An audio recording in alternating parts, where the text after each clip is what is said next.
చాందిని వైపు చిరాగ్గా చూసిన అనన్య, వాళ్ళెవరైతే నాకేంటి, అయినా యాక్సిడెంట్ అంటావేంటి, ఎవరికేం కాలేదు కదా అని చెప్పింది.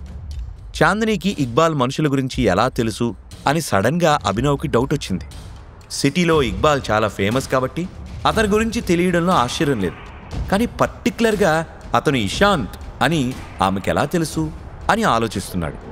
కానీ ఈలోపే కారు దిగిన అనన్య, ఎక్స్క్యూజ్ మీ, ఎందుకు కారుకి అడ్డంగా ఉన్నారు అని చిరాగ్గా అడిగింది. ఆమె వెనకాలే చాందిని, అభినవ్ కూడా బయటకొచ్చి నిలబడ్డారు. వాళ్లు గొడవ చేయడానికి వచ్చినట్టే అనిపిస్తోంది.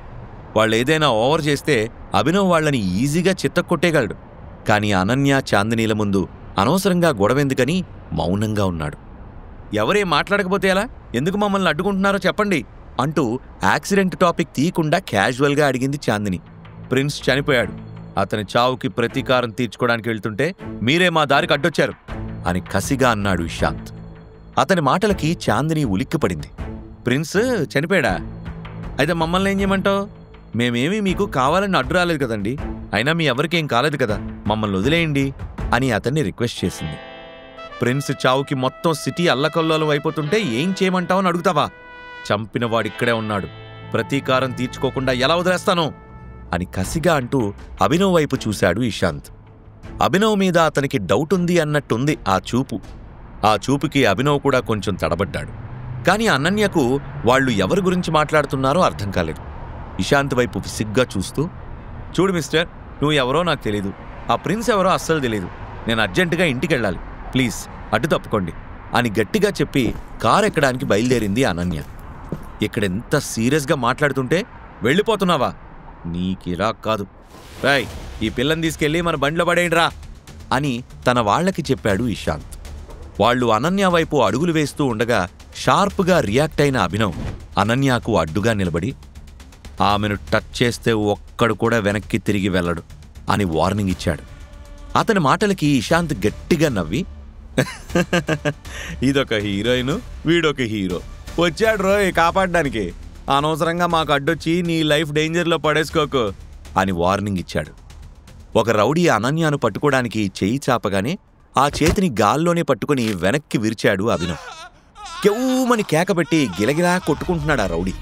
అతన్ని విసురుగా ముందుకు లాగి మరోవైపు నుంచి తన మీదకొచ్చిన రౌడీ కడుపులో బలంగా తన్ని ఇద్దరినీ వెనక్కి తోసేశాడు.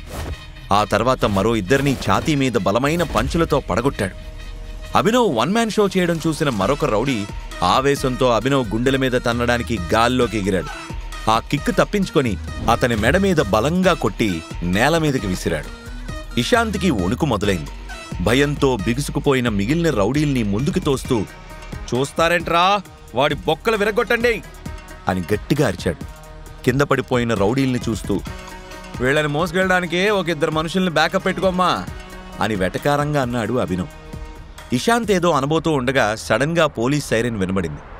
పెట్రోలింగ్ వ్యాన్ వస్తున్నట్టు అర్థం చేసుకున్న ఇషాంత్ కంగారు పడుతూ, షిట్, పోలీసులకు దొరకకుండా పారిపోండి అని అరుస్తూ పరిగెత్తుకుంటూ వెళ్లి కార్ స్టార్ట్ చేశాడు. కింద పడిన రౌడీలు కూడా అతి కష్టం మీద లేచి పరుగులు పెట్టారు. అభినవ్ క్విక్గా ముందుకు దూకి ఒకడిని పట్టుకోవడానికి ట్రై చేశాడు. అయినా కానీ వాడు అభినవ్ని బలంగా తోసేసి పారిపోయాడు. వాడు తోసిన ఫోర్స్కి అనన్య కారు మీద పడ్డాడు అభినవ్. దాంతో తలకి గట్టిగా దెబ్బ తగిలింది. అబ్బా అంటూ కూర్చున్నాడు అభినవ్. ఇషాంత్ కారు సర్రమంటూ అక్కడి నుంచి వెళ్ళిపోయింది. సరిగ్గా ఆ మూమెంట్లోనే పోలీస్ వెహికల్ అక్కడికొచ్చి ఆగింది. ఒక కానిస్టేబుల్ బయటికి దిగి అభినవ్ వైపు డౌట్గా చూస్తూ, ఏయ్, ఇంత రాత్రిపూట ఇక్కడేం చేస్తున్నారు అని అడిగాడు. అభినవ్ గబుక్కున లేచి నిల్చొని, సడన్గా కార్ ట్రబుల్ ఇచ్చింది సార్, రిపేర్ చేస్తున్నాను అని కానిస్టేబుల్కి సమాధానం చెప్పి చుట్టూ చూశాడు. అతనికి అనన్య కనిపించకపోవడంతో చాందిని వైపు కంగారుగా చూస్తూ, అనన్య ఎక్కడుంది అని అడిగాడు. బాగా భయపడినట్టుంది, ఈ యాంగ్జైటీతో కళ్ళు తిరుగుతున్నాయంటే కారులో కూర్చోబెట్టా, అర్జెంటుగా హాస్పిటల్కి తీసుకెళ్ళాలి అంటూ డ్రైవింగ్ సీటు వైపుకి వెళ్ళింది. నువ్వాగు అంటూ ఆమెను అడ్డుకున్న అభినవ్, నేను ఆమెను హాస్పిటల్కి తీసుకెళ్తాను, పోలీసులకు విషయం చెప్పి నువ్వు వాళ్లతో ఇంటికి వెళ్ళు అంటూ ఆమెకి కానీ పోలీసులకు కానీ అతన్ని ఆపే అవకాశం ఇవ్వకుండా కార్ రివర్స్ చేసి హాస్పిటల్ వైపు దూసుకొని వెళ్ళాడు. బాగా లో బీపీ అయినందువలనో లేదా వేరే ఏదైనా రీజన్ వలనో అనన్య స్పృహ తప్పింది. మరోవైపు పోలీసులకి గొడవ గురించి పెద్దగా ఏమీ చెప్పకుండా బేసిక్ డీటెయిల్స్ ఇచ్చి అక్కడ్నుంచి వెళ్ళిపోయింది చాందిని. హాస్పిటల్కి రీచ్ అవుతూనే రాజీవ్కి, షర్మిలాకి కాల్ చేసి అనన్య పరిస్థితి చెప్పాడు అభినవ్. తనను రౌడీల నుంచి కాపాడినందుకు అభినవ్ని అనన్య ఇష్టపడుతుందా? అతని బ్యాక్గ్రౌండ్ గురించి ఆమెకు తెలిసే అవకాశం ఉందా? ప్రిన్స్ ఇషాంత్ గురించి చాందినికి ఎలా తెలుసు? ఈ ప్రశ్నలకు సమాధానాలు తెలుసుకోవాలంటే నెక్స్ట్ ఎపిసోడ్ వినాల్సిందే. క్రింద ఇచ్చిన లింక్ ని క్లిక్ చేసి పాకెట్ ఎఫ్ఎం యాప్ ని ఇన్స్టాల్ చేసుకోండి. Stay tuned to Pocket FM.